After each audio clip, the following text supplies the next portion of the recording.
I'm Ebong. I'm Sonya. And I'm Kate. And today we're dishing with you from the new rooftop patio of TruOrleans. TruOrleans is located at 400 H Street Northeast. And there is some yummy True Orleans kind of food here. We have shrimp etouffee, we have gumbo, shrimp, and my all-time favorite hush puppies. And here's where the fight breaks out. Pecan pie. She says it's pecan, whatever. It's yummy.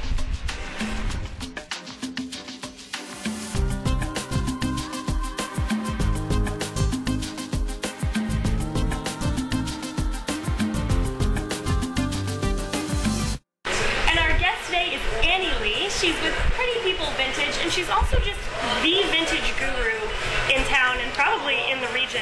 I think everybody knows Annie from style segments she's done and from this store. And she's pretty. And she is a pretty people. And she's a pretty person. Yes. Aw, thank you. You've been doing vintage for quite a while. How in the world did you start? You're not like 80 years old, so this wasn't your you are not original. Vintage yourself. You're not vintage. What makes you interested in? Well, how I got started when I first started thrifting, like when I was younger, how I got started in owning a business. Thrifting. Let's start with thrifting. Okay.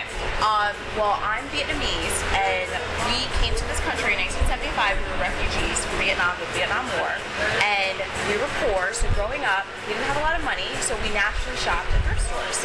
And my mom would take me to thrift stores, and this is when thrift stores you could find things for $1, 50 cents. It was like fun thrifting, and I just felt so comfortable, and I liked shopping at those stores more than like going to the mall with my friends.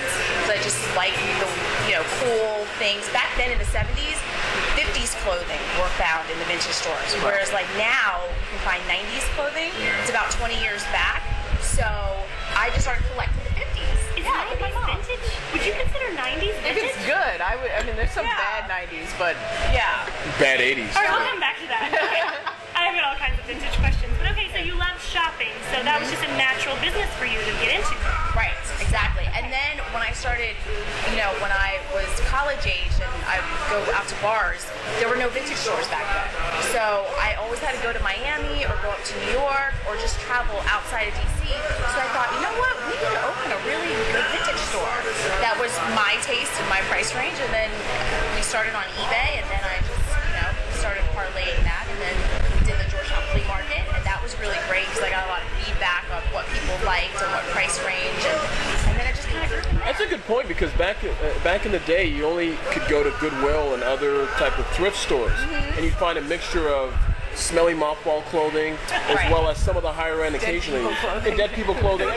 Sorry, dead people. Well, I think that's what you think of sometimes. You think of vintage clothes. You think of kind of going through your grandmother's attic and some of it. Well, I'm wondering, is there a difference between thrift store, consignment, and vintage? Are those three things very different, or are they basically other people's clothes? What they have in common is their used clothing, yes. But I guess the difference is who's buying for it and the price range and how it's merchandised. Okay. So thrifting is mostly donated clothing. You have to sift through a lot of digging and treasure hunting. Consignment is more working women, kind of, getting rid of their clothes, right? Because they're thrown out of their sizes. It's going to be better labels. It's going to be higher prices. Okay. Vintage is predominantly way back when, a gone by era. So that's going to be 40s, 50s, 60s, 70s, just stuff that people just don't have a lifestyle for. It's just totally retro. So that's the difference, but yes, they're all used. And I think the same person shops all three if you just love fashion and love something unique that's not, at the mall. But you can't, okay, we should say that you are the namesake of Annie Cream Cheese, anybody who shops there, but now she's at Pretty People. But when you go in, you don't, how do you shop for vintage whenever you can't go, oh, I'm a size 2, I'm a size 4, I'm a size 6. You might love something, but it only comes in the one size. I mean, that's a bummer.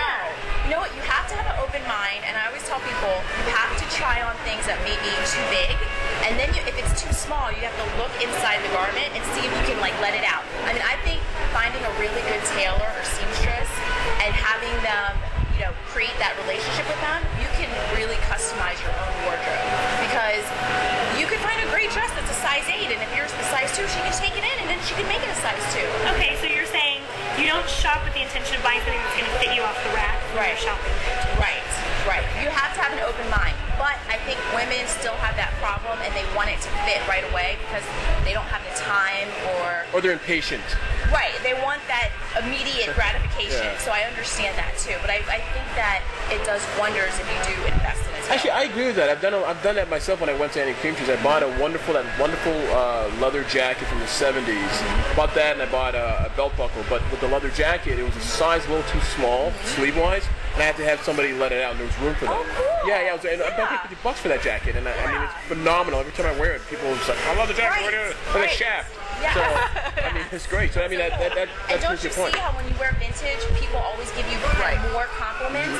You know, like if you have something Burberry or something Prada, you're gonna look nice. But I think that when you wear vintage, you just get more attention. Because you have to work. style. You have to work to get the style. You can't just go to J. Crew catalog or whatever and pull it out. You literally have to, like you said, dig and go to different places and visit. Take things out, take things in. So I agree. Yeah. Okay, so this is not like Antiques Roadshow, but do you ever go into there and just see things and go, wow, that's really worth a lot, and I'm not paying a lot for it? What kind of finds? Oh my gosh. Oh my gosh. Yeah, the Antiques Roadshow steals, so I love that. Great. You know what? Just last week, I found a Gucci nightgown at the thrift store. Wait, a nightgown? Yes. Is that weird? No. No, you just okay. wash it. You just Unless somebody wash it. died in it.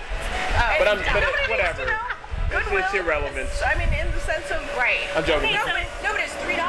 oh, What? Yeah. $3 Fuji. $3. I was just the fabric alone is Yes. more. Did you think about even selling, like reselling it? So you know what, I'm No, not I'm selling gonna it right. resell it because I don't really wear like lingerie, Okay. like because it's more of like a dress robe. Okay. Like a dress robe. I will give you $6 for it right now.